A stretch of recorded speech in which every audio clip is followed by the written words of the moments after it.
Tuhan yang memulai, bukan kita yang memulai.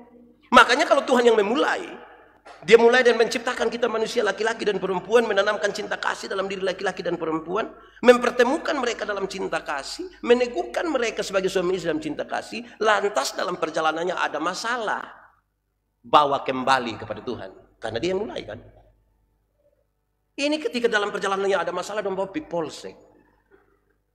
Kapolsek mana yang memulai kita pun pernikahan?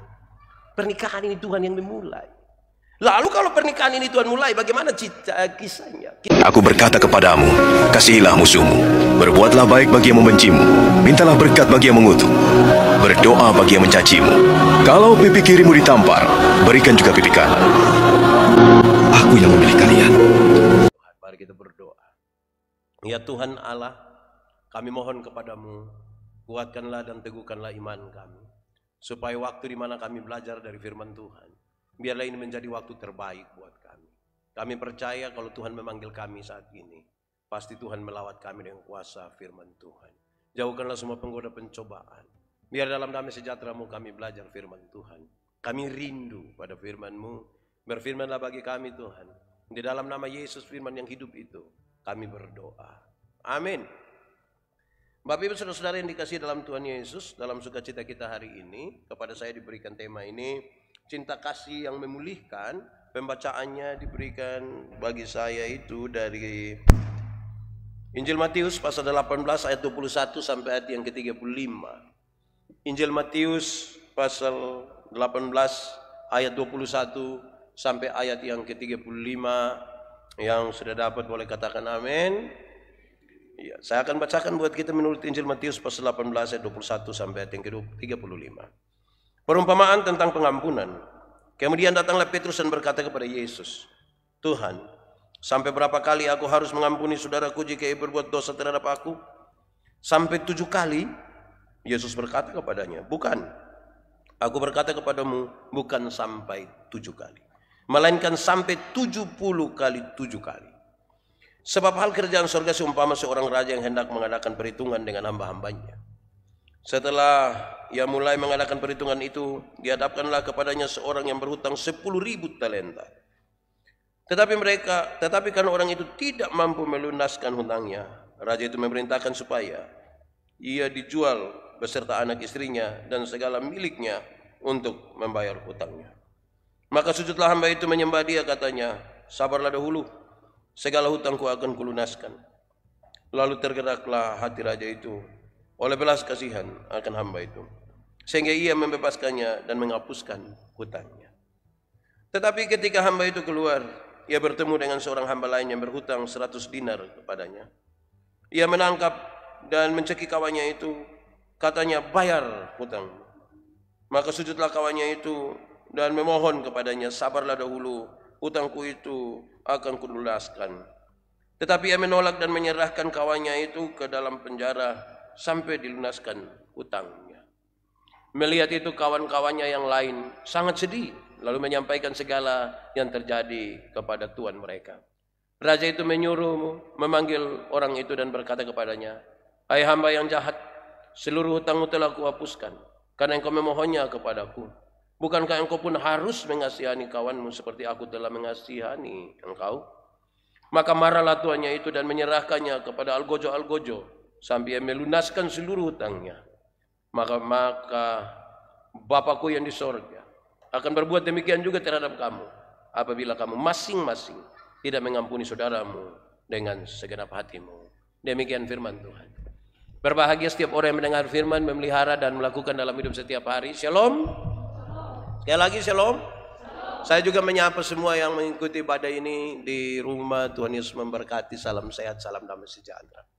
Memang panitia memberikan tema ini kepada saya dengan pembacaan dari Matius pasal 18. Nanti sebentar di akhir kita bicara tentang pengampunan. Tapi karena yang paling banyak ini anak ini ibadah pasutri, jadi pasangan-pasangan suami istri lagi berkumpul begini nih. Yang datang sendiri juga tidak apa-apa, anggap saya suami, kan kita sudah di satu. Nah, saya lihat banyak suami yang pemalas gereja itu, saya bilang, Bapak kenapa tidak pergi gereja? Dia bilang, waktu Bapak dong ke nikah kami itu, kami dua telah menjadi satu. Jadi kalau mama supi, itu sama dengan bapak supi. Saya bilang coba kalau mama sumakan sama dengan bapak sumakan, nah baik. Nah baik saudara-saudara, saya akan mulai dulu untuk membawa kita berefleksi tentang pernikahan kita dulu. Di sini saya lihat ada yang baru nikah, Pak Pendeta. Hormat, ini masih segar ini. Betul-betul. Ada yang sudah 10 tahun, ada yang 20 tahun, ada yang mungkin sudah 30 tahun. Oke.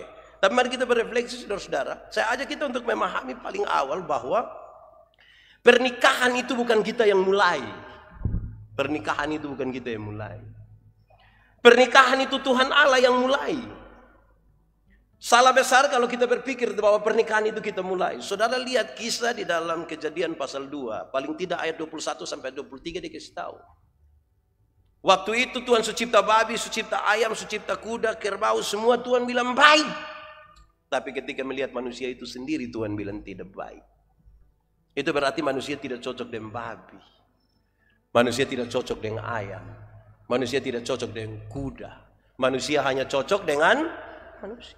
Jadi kalau ada manusia meninggalkan manusia hanya untuk urus babi. Wih, saya rasa itu manusia itu ada masalah itu. Karena Tuhan waktu lihat bukan ciptaannya yang tidak baik. Kondisi dan statusnya itu yang tidak baik dia sendiri. Maka Tuhan membuat Adam tertidur. Dia ambilnya tulang rusuk dan kisih. Jadi Tuhan yang memulai. Bukan kita yang memulai. Makanya kalau Tuhan yang memulai, Dia mulai dan menciptakan kita manusia laki-laki dan perempuan, menanamkan cinta kasih dalam diri laki-laki dan perempuan, mempertemukan mereka dalam cinta kasih, meneguhkan mereka sebagai suami istri dalam cinta kasih. Lantas dalam perjalanannya ada masalah, bawa kembali kepada Tuhan, karena Dia yang mulai kan. Ini ketika dalam perjalanannya ada masalah dong bawa Polsek. Kapolsek mana yang memulai kita pun pernikahan? Pernikahan ini Tuhan yang memulai. Lalu kalau pernikahan ini Tuhan mulai, bagaimana kisahnya? Kisahnya menarik saudara-saudara. Kenapa? Karena Dia memulai dengan damai sejahtera. Karena Tuhan yang memulai, Dia mulai dengan apa? Dia mulai dengan damai sejahtera. Saya mendefinisikan damai sejahtera itu dengan kalimat ini. Damai sejahtera ialah segala sesuatu yang mendatangkan kebaikan bagi umat manusia dan dunia. Itulah damai sejahtera. Dan Tuhan memulai pernikahan dengan itu, dengan damai sejahtera. Supaya ketika dalam perjalanan pasangan-pasangan suami istri ini ada masalah, damai sejahtera tidak ada. Mestinya kita tanya kita pun diri, bukan tanya Tuhan. Jangan bilang Tuhan di mana, karena Tuhan memulainya dengan damai sejahtera. Lantas dalam perjalanan Pak Pendeta, kok saya tidak ada damai sejahtera dalam saya berumah tangga? Yo, tanya kita pun diri. Tanya baik-baik kita pun diri. Tidak masalah itu. Dia mulai dengan damai sejahtera. Yang kedua saudara-saudara, rumah tangga itu yang Tuhan memulai duluan itu. Dia mulai dengan damai sejahtera. Yang kedua dia mulai dengan kuasa yang besar. Bagaimana Tuhan memulai rumah tangga dengan kuasa yang besar? Bayangkan dia buat seorang tertidur. Dia ambil tulang rusuk. Dia buat dari tulang rusuk itu seorang manusia. Dia tutup kembali yang lubang itu dengan daging. Membangkitkan seorang manusia yang disebut perempuan itu. Itu bukankah sebuah kuasa yang besar? Rumah tangga tidak saja dimulai dari sebuah kisah tentang damai sejahtera, tapi sekaligus dengan kuasa yang besar. Supaya apa? Supaya dalam perjalanan rumah tangga itu suami istri bercerita tentang kuasa yang besar di dalam rumah tangga mereka. Pak Pendeta, kami tidak pernah rasa kuasa yang besar. Iya, kok memang kita pernah sama-sama lah. Mau rasa karena banyak suami ini berjuang waktu belum nikah. Itu biar jalan kaki dari sini Pinona Hunis dia jalan. Dia pun perjuangan itu waktu belum nikah. Ada suami itu yang dia terlalu setia antar waktu belum nikah ini. Terlalu setia antar piratan dia punya istri ini. Calon istri. Pi antar, pi jemput. Kadang-kadang istri belum siap pi kantor, siap kok pi antar sudah siap-siap. Istri belum pulang juga, lu siap kok tapi ambil sudah. Bayangkan itu. Nanti pas nikah dia beli motor satu. Terus istri bilang, papa antar dodi. Kok ada motor itu? Son bisa naik motor sendiri, manja sekali. Dia perjuangannya itu sebelum menikah. So habis nikah, kayak sukar mana kok.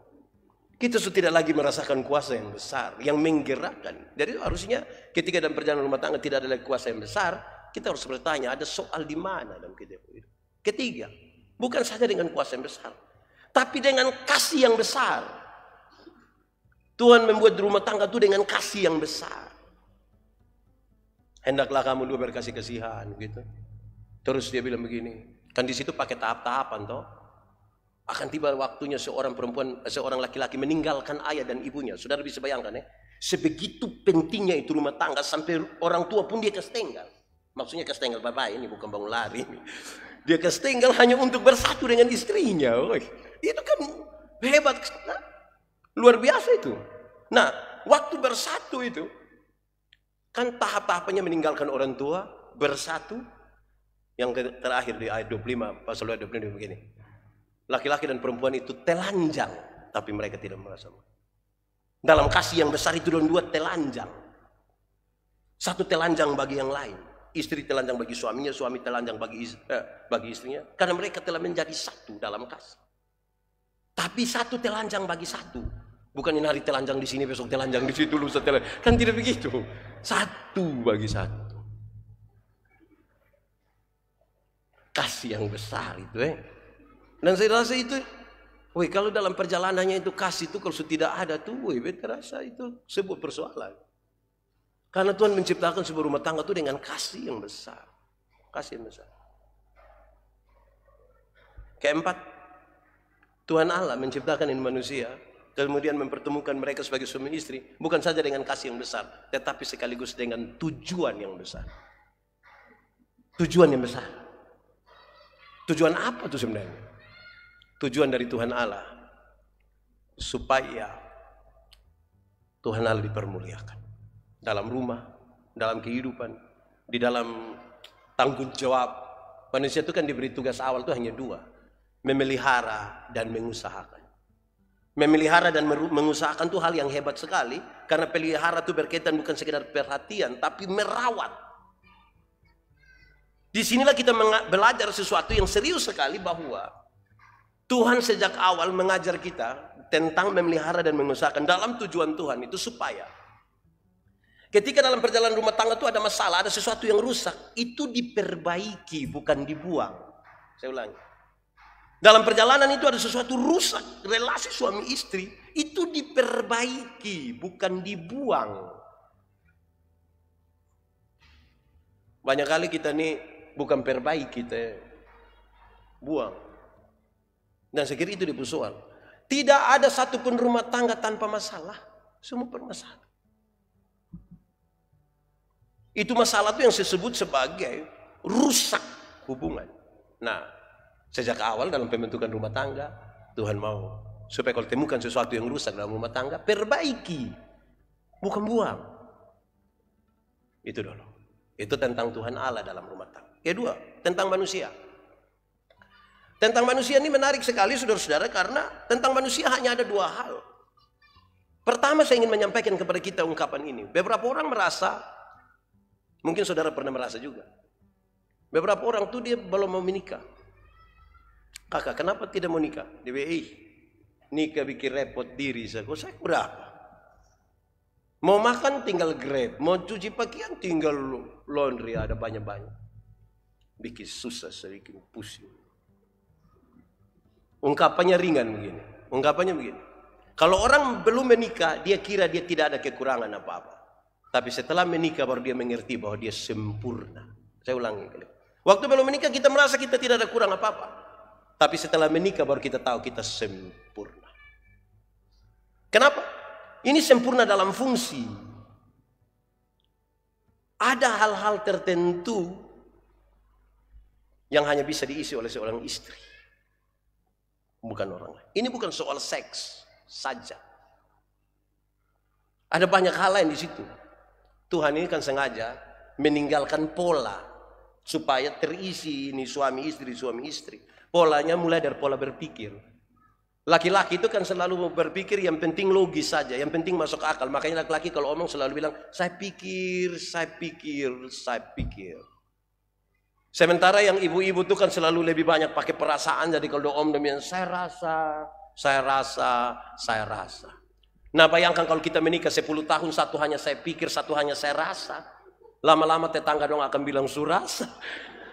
Karena itu hidup suami istri tidak boleh hanya pakai apa yang dipikirkan. Penyeimbangnya adalah perasaan. Hidup itu tidak bisa pakai perasaan saja. Bayangkan ya, kita pun model orang-orang di NTT ini adalah kalau nikah habis itu supaya mempererat ini hubungan keluarga kan bikin arisan keluarga. Terus coba bikin arisan keluarga pakai perasaan coba. Supaya itu tante terima ame depu arisan ini bulan, dan situ bulan depan dia sondatang. Hidup tidak bisa pakai perasaan saja. Penyeimbangnya adalah logika. Dan karena itu kita dipertemukan sebagai suami istri. Kedua dari soal pola kerja. Laki-laki itu cenderung pekerja tunggal. Laki-laki itu dia kerja tunggal. Kita pu suami dong itu hanya pi kantor sama dong pulang dong rasa dong su kerja seluruh dunia dan segala isinya. Dong rasa ki pun capek dong seperti su kerja padahal hanya pi kantor ini. Suami-suami itu kalau sempat koko ademea barang 1 jam itu dong rasa pun berjasa. Itu dong rasa jasa tuh, jasa ngeri. Itu mama pulang dong mak, yo terima adi dulu. Papa mau kemana? Mau pinta mandong, kok kasih kita sendiri. Kok tadi papa suka kok ade tuh 1 jam berjasa, polanya tunggal. Beda dengan ibu-ibu. Ibu-ibu ini kan polanya jamak toh. Mama-mama ini bangun tidur bisa langsung masak, bisa sambil siap adik-adik ke sekolah, bisa sambil siap bapak untuk ke kantor, bisa sambil setrika, bisa sambil siap memang makan siang, bisa sambil foto-foto, bisa sambil update status itu jadi satu semua. Itu tahu dong puntangan berapa gitu semua. Ini pola ini sengaja Tuhan biarkan berbeda ini supaya kita kelola dia. Yang tadi, yang manusia nanti waktu menikah baru dia tahu bahwa dia sempurna. Bapak-bapak tuh kalau acara di rumah jangan telepon bapak-bapak. Bapak, yuk, karmana? Dia jawab santai, beres. Nanti pas beres habis mau tuh beres apa? Bapak tuh pun pikir kalau bikin teng itu berarti su beres. Bapak tuh pun pikir kalau bunuh babi berarti sejadi rica-rica. Tidak, mam tuh akan berpikir lebih detail.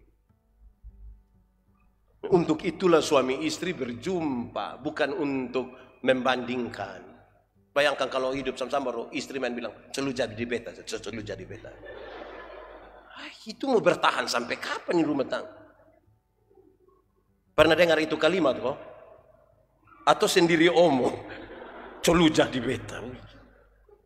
Saudara, kita suami-suami ini justru satu. Tamu baru mau naik ini tangga, kita sebilang, mama, kopi. Padahal kopi tidak ada. Nanti habis mama bilang begini, papa, lain kali tuh tanya dulu di belakang. Jawab santai saya juga. Kok saya beli itu? Iya, bapak beli tahun lalu. Bapak kira beli 1 kali itu untuk seumur hidup. Karena dia polanya tunggal. Ketiga, soal pola bicara. Tuhan sengaja meninggalkan pola ini. Laki-laki itu cenderung pendiam. Secerewet-cerewetnya laki-laki dia tetap disebut pendiam. Makanya kalau ada laki-laki omong terlalu banyak, orang selalu bilang mulu ke perempuan. Karena perempuan itu dianggap. Sebuah penelitian mengatakan seorang laki-laki kalau bicara 1 hari itu kira-kira 7.000 kata. 7.000. Termasuk khotbah itu. 7.000. Tapi seorang perempuan kalau bicara 1 hari minimal sekurang-kurangnya 21.000 kata. Saudara bayangkan bapak 7.000, mama berapa? 21.000. Bapak pagi-pagi pi kantor, pulang kantor rata-rata jam berapa Bapak dong pulang kantor jam berapa? Jam 4. Nah bayangkan kalau pagi-pagi anak-anak supir sekolah, semua kok mama sendiri di rumah, mama mau 21.000 dan sapa. Jadi mama harap-harap bapak pulang jam 4, ini mama mau keluar duluan yang 3.000. Jadi mama sambut bapak di pintu situ dengan harapan yang besar. Mama bilang, Pak, jawab tuh bilang, hah? Tadi di kantor baik, Jawab tuh bilang, lu kepala kantor. Kalau pola komunikasi kita macam begitu, saya rasa kita lagi bermasalah di rumah tuh. Menara Babel tidak selesai dibangun itu bukan hanya karena bukan karena kurang material, bukan karena kurang uang, bukan karena kurang tenaga kerja. Hanya satu, terputusnya komunikasi di antara mereka. Pola mengingat. Yang keempat, pola mengingat. Laki-laki itu cenderung cepat lupa. Laki-laki itu cenderung cepat lupa. Laki-laki ini turun kunci mobil begini. Tak. Jalan 30 langkah terus. Tapi kunci kau belum. Dia balik dia kunci ulang. Makanya banyak laki-laki itu di luar rumah dia lupa kalau dia sudah ada istri itu. Dia maksudnya dia cerita dengan dia kawan dong sampai lupa mama ada tunggu. Cenderung cepat lupa. Tapi ibu-ibu itu ingatannya tajam sekali. Setajam. Kalau ada suami bilang begini, orang ke saya tidak pernah marah sepu istri. Pasti yang protes sepu istri. Tidak pernah apa. Mama yang memang tidak pernah. Cuma itu yang pernah. Yang mana? Yang itu hari. Itu hari mana? Yang tahun 1900 itu dia ingat semua. Saya mau tanya dulu. Yang pasangan nikah yang belum terlalu tua. Pernah periksa bapak dan mama pun saku pakaian dinas dulu? Kau pernah atau tidak? Pernah. Yang paling banyak didapat tuh di mama pun atau bapak pun saku? Pasti bapak pun. Bapak tuh akan lupa 5.000, 10.000, 20.000. Pasti lupa. Jangan coba-coba periksa mama punya. Itu pekerjaan yang sia-sia. Dalam hal inilah mama seturut dengan Alkitab. Di mana hartamu berada, di situ ada. Mama dong ini kita pinjam pun Tupperware, saya dong hafal mati. Nah saudara, untuk itu baru kita tahu kita sempurna di sini. Kedua tentang manusia. Manusia itu diharapkan supaya tadi kan dia ketika dia menjadi sempurna. Sekarang diharapkan mereka berdua ini akan menunjukkan pola relasi. Pola relasi antara Tuhan Allah dengan manusia. Supaya kemudian dalam rumah tangga orang bilang, oh betul itu rumah tangga memang ada Tuhan di sana. Jadi kita pun kata-kata kita pun semua itu menunjukkan pola relasi kita dengan Tuhan. Tanpa kemunafikan. Semakin dekat seorang suami dengan istrinya, dengan Tuhan, semakin dekat dia dengan istrinya. Begitupun sebaliknya. Pola-pola itu yang mau disampaikan. Saudara bisa bayangkan. Kita banyak dalam kepura-puraan tuh. Kalau ada pendeta di rumah tuh dia pun cara panggil ibu istri itu pun bagus. Mamski, mami. Mari kok kita makan sama-sama sayang. Mari kok. Itu kalau ada pendeta. Kalau tidak ada tuh, woi, suceke, bayangkan. Soalnya sehat kita pun hidup ini. Nah. Kemudian mari kita berefleksi sedikit soal ungkapan. Kalau kita belajar tadi, beta masih fokus di Kejadian pasal 2 tadi. Ketika Hawa sudah diciptakan dan dibawa kepada Adam pun kalimat itu menarik sekali. Dialah tulang dari tulangku, daging dari dagingku. Itu pernyataan yang saya kira paling hebat di muka bumi. Melihat perempuan yang diciptakan itu, Adam bilang, dialah tulang dari tulangku, daging dari dagingku. Kalimat itu punya maksud kira-kira begini. Karena di engkau pun daging itu saya pun daging. Karena di engkau pun tulang itu saya pun tulang. Maka kalau engkau sakit saya juga sakit. Kalau engkau tulang patah saya pun tulang itu patah. Karena itu yang ada pada engkau itu saya punya. Luar biasa toh kalau suami bilang mama, kalau mama sakit itu bapak juga sakit. Wih. Itu bersekarang berada suami ngomong di istri begitu pasti mam tuh sudah.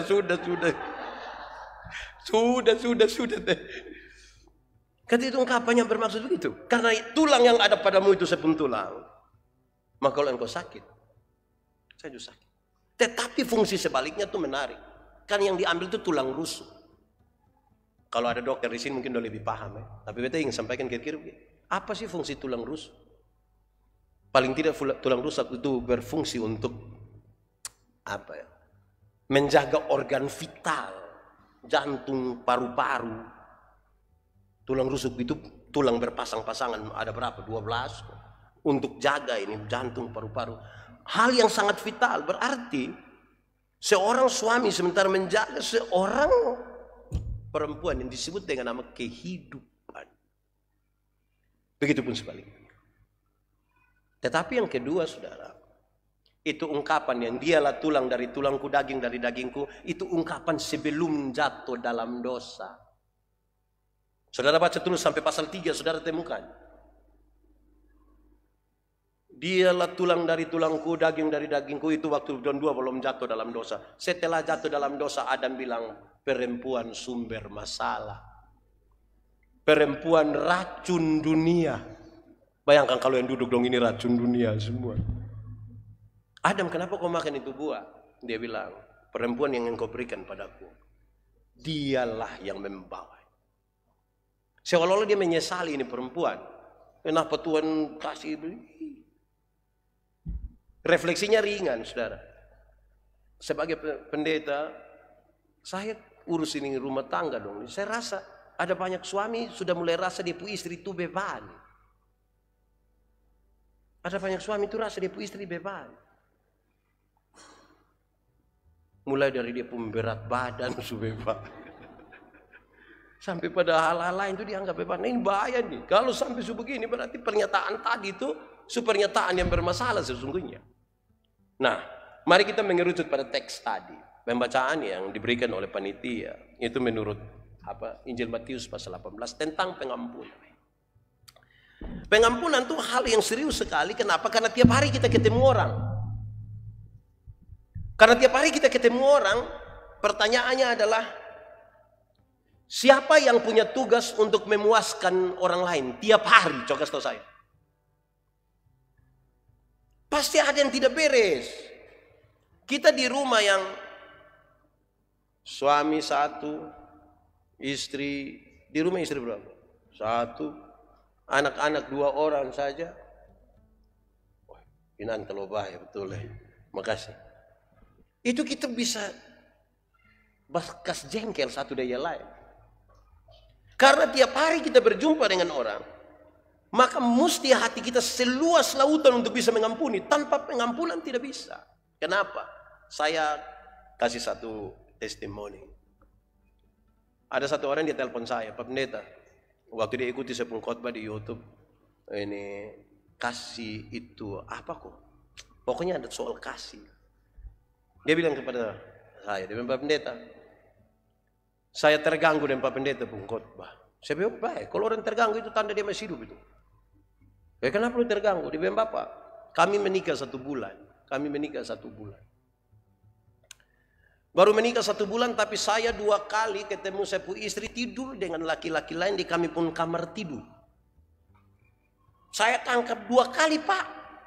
Saya bilang, siapa bilang 2 kali? Pak Pendeta, iya. Yang engkau tangkap itu 2 kali. Yang engkau tidak tahu itu banyak. Jadi saya tanya, dia bilang, Bapak, saya siap cerai. Kenapa harus cerai? Alkitab juga bilang begitu, Pak. Saya bilang, oke. Kalau begitu dengar saya bicara ya. Saya bicara habis, lu dia kok cerai sudah. Terus saya bilang dia, itu ayat Alkitab yang bilang, kecuali karena zina. Itu ditujukan kepada orang-orang yang tidak mau diatur. Musa bilang, Tuhan tidak menginginkan perceraian, tapi karena kamu punya kekerasan hati, saya kasih surat cerai, silakan. Dia belum bergerak. Kedua, saya bilang begini, itu ayat yang bilang kecuali karena zina itu ayat tidak bermaksud bilang begini, karena dia sudah berzina dari cerai sudah. Kan tidak begitu juga. Dia tidak mau. Terus saya bilang, oke, yang ketiga sekarang. Saya bilang, kau harus ingat baik-baik, kan kami 2 pakai telepon, dia ada di Manado, di mana. Saya bilang, yang ketiga ini yang kau dengar baik-baik. Saya tanya dia, menurut engkau berzina itu apa ya? Menurut kamu berzina itu apa? Dia diam, terus saya bilang begini, apakah berzina itu karena dia sudah berselingkuh itu disebut berzina? Bersinah itu apakah karena dia sudah kedapatan tidur sama-sama dengan itu laki-laki lantas engkau sebut dia bersih? Bersinah itu apakah sama dengan karena engkau menangkap dia, itulah disebut bersinah. Saya mau kasih tahu kau. Alkitab mencatat dengan sangat baik tentang persinahan. Bahkan ketika engkau baru melihat dan menginginkannya, engkau telah bersinah. Baru melihat dan menginginkan, engkau bersinah. Saya tanya dia, waktu lu pergi kantor itu lu tutup mata, selalu tidak ada kawan nona di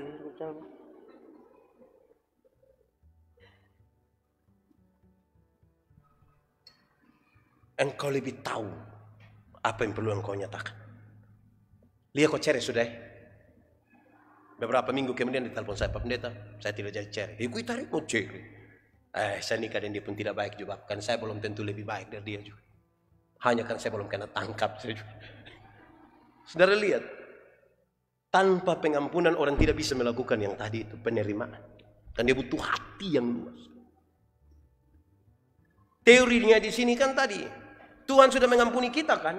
Harusnya ini orang, dia bilang kepada dia punya sahabat yang berutang kepada dia, karena saya sudah diampuni, saya akan mengampuni.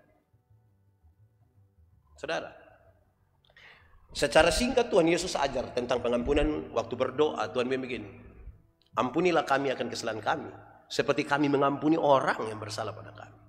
Kalimat itu secara harafiah arti beliau begini, Tuhan, ampuni saya seimbang dengan saya mengampuni dia.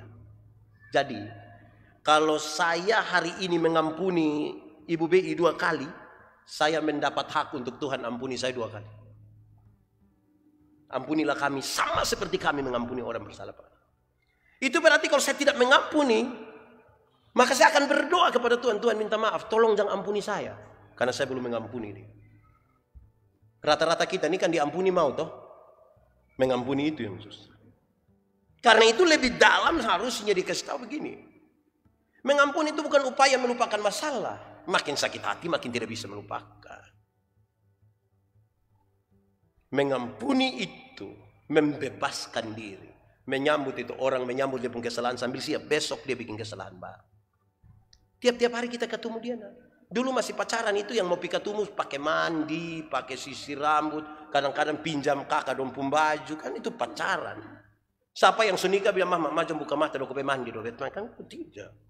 Bangun pita di puramu dua berdiri semua begitu. Kita hampir pikir, hai Tuhan salah apa kalau puramu tunduk? Sudah terima saya sudah. Karena ada banyak yang berubah. Nah, saudara bayangkan kalau pengampunan tidak dilakukan, kita ini kan dalam tanda petik kayak mut-mutan begitu. Kita ini kalau ada ke hati baik itu bangun pagi langsung salam, selamat pagi, apa kabar, aduh anak-anak semua, bosan lihat bosan pembapa nih, aduh itu kalau ada hati yang baik. Siapa yang tiap hari di hati baik, coba kasih tahu beta. Ini bangun pagi tak kuju anak dong pikir mama masih sama kayak kemarin, kok anak dong bilang mama pur alis tujuh, mam tua langsung lu ngein. Nah kita bisa terluka. Kan itu kalau saya siap hati untuk pengampunan, woy. Saudara lihat ya, kita ketemu kita dan kita saja, suami istri anak-anak satu bisa membuat satu terluka. Belum ketemu mama mantu, mama mantu dong juga. Ada mama mantu yang tukang pilih-pilih anak mantu. Kalau ada anak mantu kirim susu tiap bulan, nah itu anak mantu terbaik itu anak mantu paling baik. Soalnya ada di Pusala itu. Bukan kayak satu kosan pernah ada apa-apa, ada gula sembunyi. Ini mama mantu nih tahu dong ada karunia apa kok. Banyak anak mantu justru cocok memang dan dia mama mantu itu mati mau. Bayangkan. Jadi kita kalau tidak punya hati yang kuat untuk mengampuni, bayangkan kalau tinggal sama-sama dengan mama mantu. Bikin tak salah sedikit mantu yang kosong keluar dari keluar. Ini beta setengah mati, lu tanya lu pembapa so bikin beta ini. Kita mau apa? Terakhir ditanya orang lain dan nasihat kita sudah tahan saya. Mam tua paling lama 10 tahun. Saudara bisa bayangkan dia pun tidak enak tuh seperti apa. Jadi kalau hati tidak mengampuni itu, sudah mam tahu sendiri orang tua begitu. Sudah tahan sudah. Lu tahan lu mau sertifikat kosong. Bayangkan tuh kalau gitu. Bayangkan betapa tidak enaknya itu hidup tuh kalau tidak dengan mengampuni. Tapi saya ingin menegaskan di sini, saudara. Mengampuni itu satu paket dengan pendamaian. Pendamaian dan pengampunan itu satu paket. Banyak orang mau mengampuni tapi tidak mau berdamai. Ada yang mau berdamai tapi tidak mau mengampuni. Saya pakai contoh, yang mau mengampuni tapi tidak mau berdamai. Dong selalu bilang begini, Pak Pendeta, untuk marah saya tidak marah. Untuk marah saya tidak marah. Kalau kita mau marah, bikin apa? Tua-tua begini. Dia mau datang di rumah ada. Tapi untuk saya mau pilih dia biar. Pernah dengar itu kalimat kok? Itu dia mau mengampuni tapi tidak mau berdamai. Ada yang kebalikan dari itu. Mau berdamai tapi tidak mau mengampuni. Orang yang mau berdamai atau tidak mau mengampuni itu lebih banyak terjadi pada anak-anak kecil atau bertingkah laku seperti anak kecil. Anak kecil itu kalau main kelereng ke bakalai, dia pun bapak lihat kan dia pun bapak marah, damai, bosan dua kakak, dah. Tidak ada pilihan kan dia harus berdamai, tak? Tapi coba lihat dia pencara berdamai, itu dia pencara sorong tangan, tangan kanan ke depan, kepala ke belakang. Cium. Ini bosan dua saudara kandung. Itu hari kalau mama melahirkan lupung kakak, mama mati, lu tidak ada. Cium. Oh itu dia cium sama ke otot solo itu. Mau berdamai tapi tidak mau mengampuni. Saya kira tanggung jawab yang serius. Seorang ibu bilang ke saya, Pak Pendeta, saya ini kok sulit sekali ampuni saya pun suami. Saya bilang, iya. Karena mana ibu bisa mengampuni kok tiap hari yang isi di sini hanya isi dia pun selingkuh, hanya isi dia pun bamaki, hanya isi dia pun bagaimana bisa mengampuni dia? Dalam hidup ini kita pun pikiran ada dua ruangan. Satu dia pun nama ruang penghormatan. Satu dia pun nama ruang pembantaian.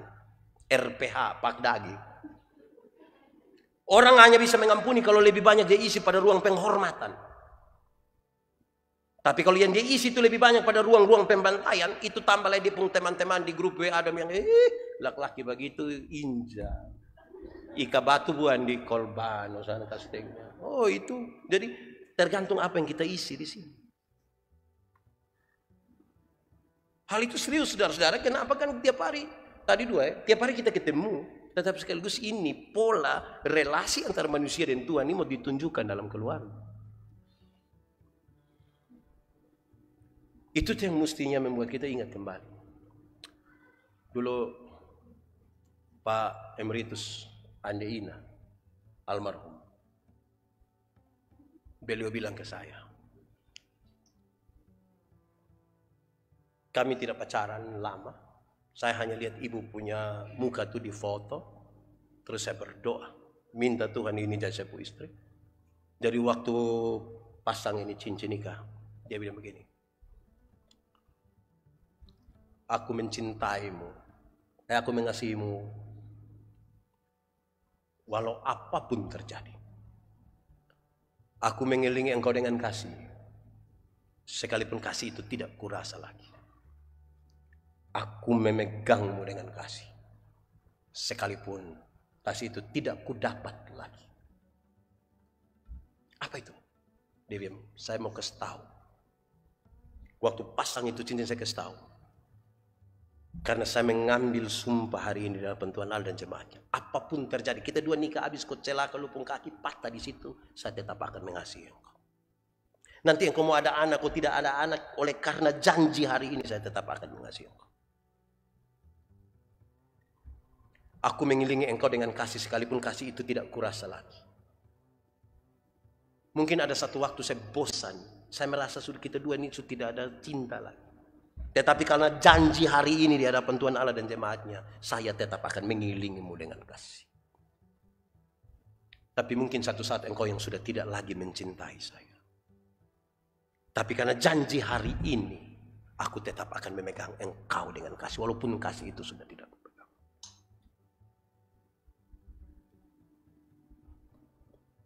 Itu akta iman. Pernyataan iman itu kelasnya lebih tinggi dari perasaan. Apakah pengakuan dan janjimu di hadapan Tuhan Allah dan jemaatnya? Saudara sementara mengatakan sebuah akta iman, sebuah pernyataan iman. Setelah menikah, dalam perjalanannya kan kita mulai kecewa dan dia punya banyak hal. Perasaan kita mulai terluka, kita mulai terganggu. Perasaan kecewa tidak boleh menggugurkan keputusan iman. Ada satu ibu,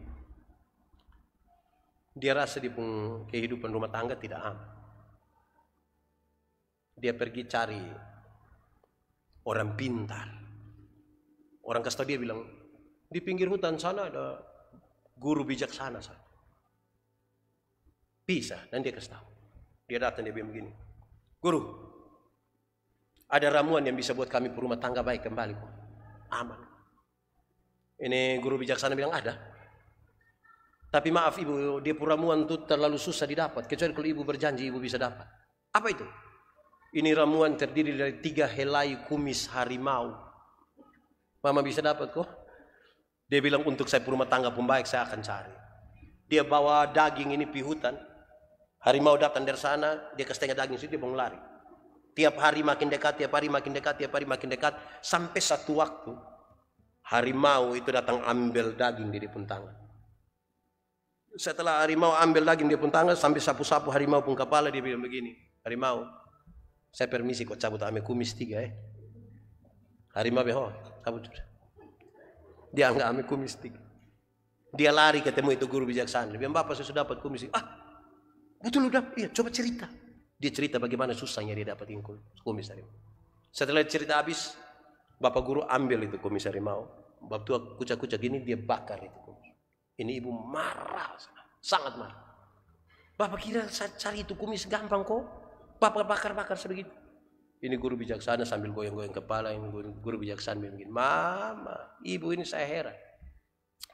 Harimau yang begitu jahat, saya ibu bisa pelan-pelan cabut ame dia pun kumis 3.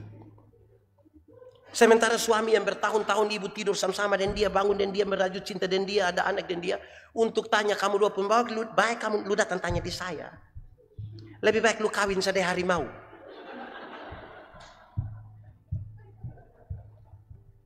Tidak boleh ada satu orang pun lebih tahu kita pun suami pun mau selain kita.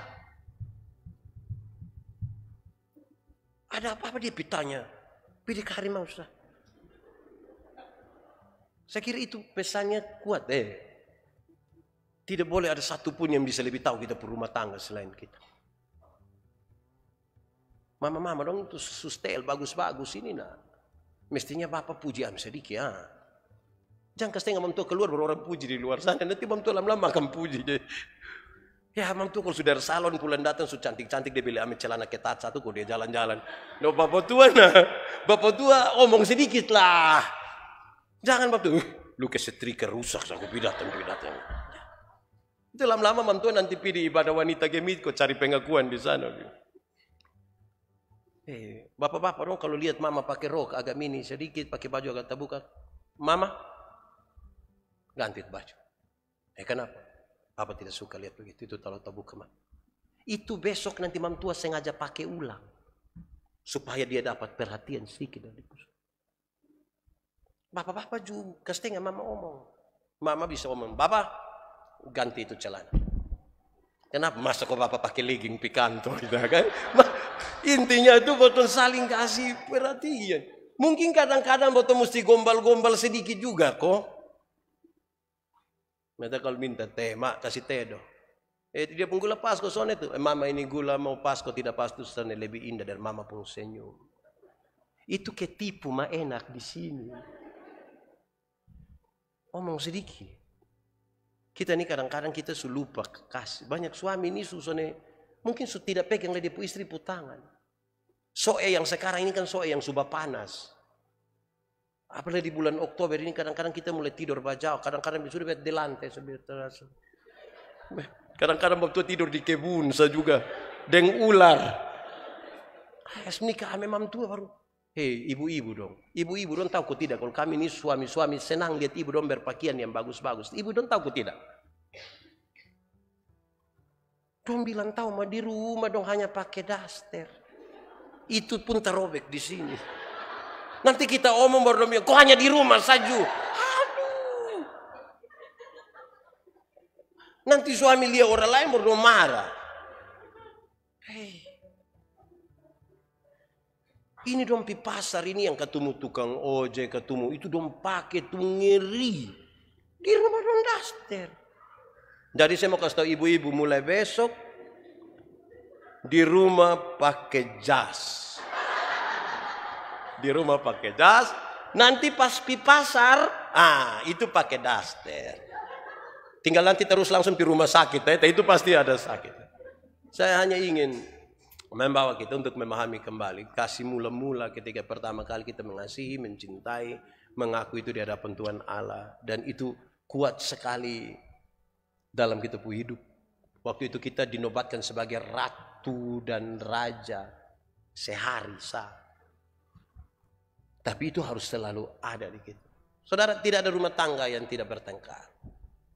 Tidak ada rumah tangga yang mulus tanpa satupun masalah. Apakah kekurangan suami, apakah kekurangan. Tidak ada satu. Lebih berintis.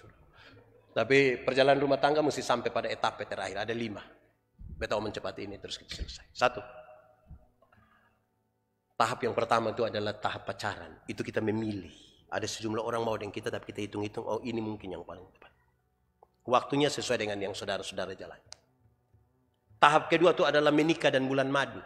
Itu waktunya cepat sekali. Waktu saudara atur prosesi nikah. Apalagi nikah di masa pandemi begini. Kayak sudah jadi, sudah nikah, sudah. Langsung jadi. Masa ketiga itu adalah masa di mana anak-anak mulai hadir. Itu kecemburuan mulai muncul. Waktu kita belum menikah, waktu kita baru menikah dan bulan madu, kita ternyata waktu itu saling bersayang. Kita panggil mama nih, itu kata mater akhir belum muncul, mama sudah jawab. Kita belum, ya, itu waktu belum.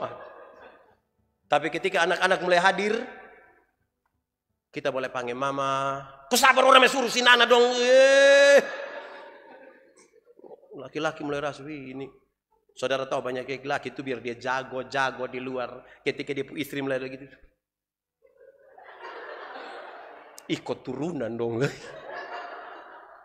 Dia mulai rasa dia terabaikan sedikit. Dia merasa kurang perhatian. Masa keempat adalah masa ketika anak-anak mulai besar dan meninggalkan rumah.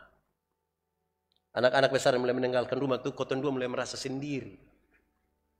Jangankan anak-anak sampai besar. Saya mau tanya di sini ada yang anak SMA, SMP, SMA ada kok? Ada. Saudara mulai merasa sesuatu. Kita kan masih bisa pelok dong itu waktu dong SD kan? Dong mulai SMP ini kita coba-coba pelok dong di orang banyak. Pas kita pun tangan sampai begini dong pakai bahu sa.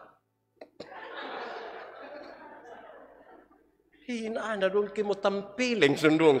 Kita boleh itu sayang nanti. Ih, orang pukawan. Masa di mana anak-anak meninggalkan rumah itu kita mulai kesepian. Seperti ada kekosongan. Masa terakhir itu adalah masa tua. Di masa dan etapa kelima yang disebut masa tua itu baru kita mengambil kesimpulan. Ini perempuan yang Tuhan kasih saya. Untuk mendampingi saya dalam perjalanan melewati setiap etapa dalam hidup ini.